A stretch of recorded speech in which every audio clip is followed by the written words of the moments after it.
تقبل الله منا ومنكم عيد مبارك علينا وعليكم.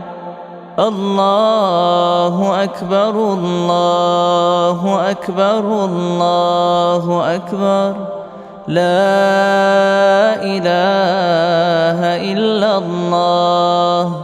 الله أكبر الله أكبر ولله الحمد.